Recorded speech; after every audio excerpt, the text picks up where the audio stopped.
sebelumnya. Tadi yang pertama dulu. Yang kedua, pengadaan ASN 2024 ini juga penting karena kita punya mandat untuk menyelesaikan 1,6 juta, 1,7 juta tenaga non ASN. Karena nanti akan saya lihat datanya berapa jumlah yang sekarang sudah masuk. Lalu lanjut. Nah, kemudian Bapak Ibu sekalian kita siapkan 2,3 juta. Terus lanjut. Nah, akan tetapi apa yang terjadi? Ya, setiap usulan penetapan nasional dengan usulan Bapak Ibu sekalian itu pasti paling banyak itu 50%, Pak. Nah, harapannya di sisi lain, ini komitmen Pak Presiden untuk menyelesaikan tenaga non-ASN.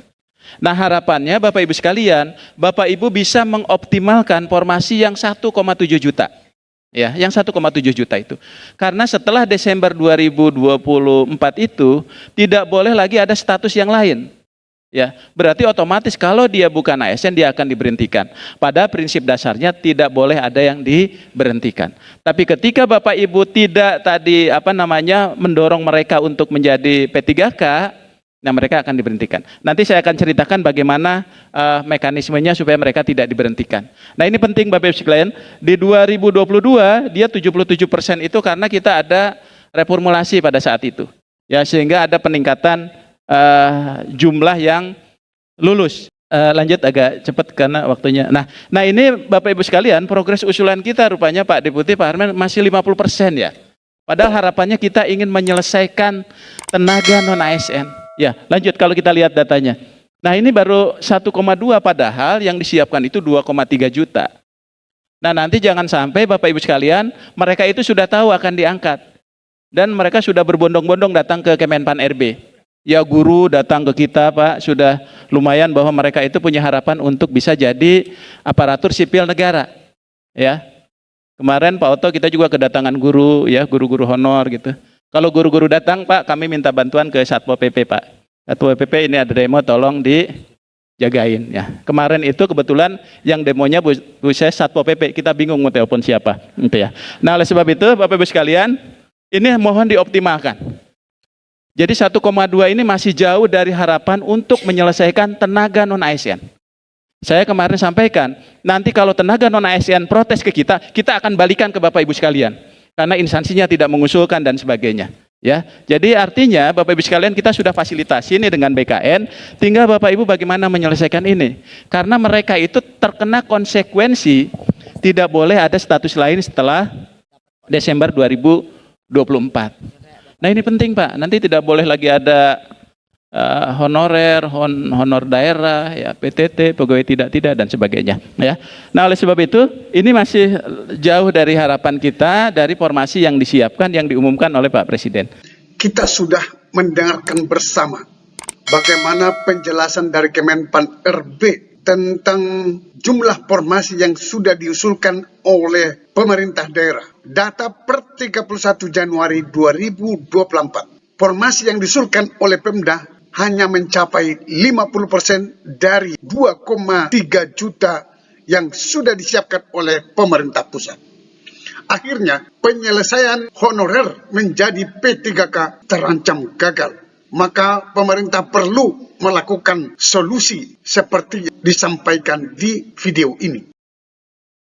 jpnn.com yang membuat judul berita, 2 penyebab penyelesaian honorer tahun ini terancam gagal.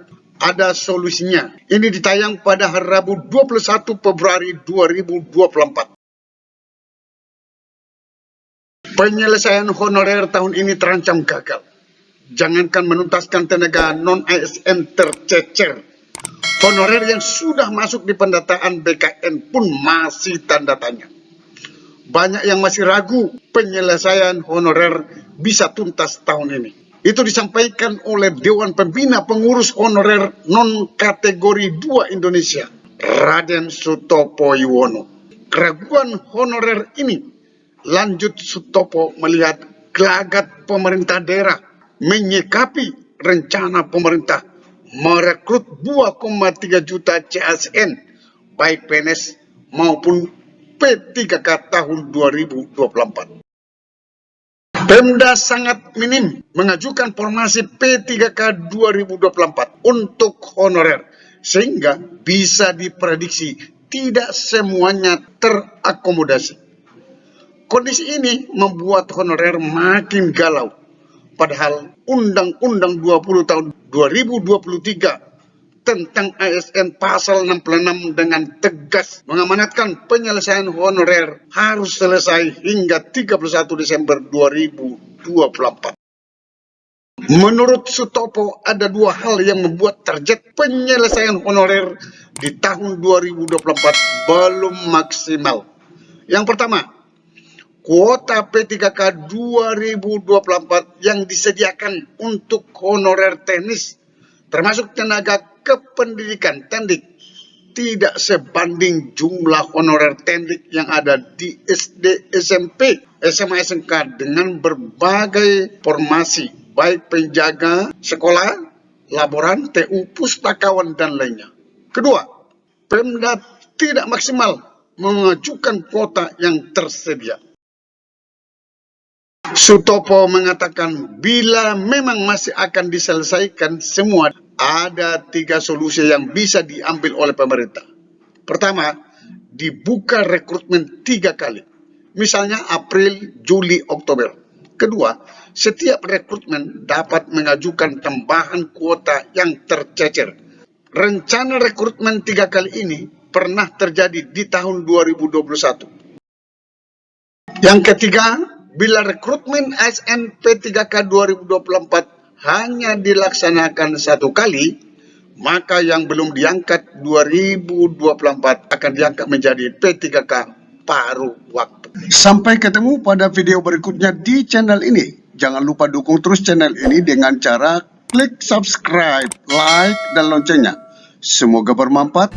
Wassalamualaikum warahmatullahi wabarakatuh. Shalom.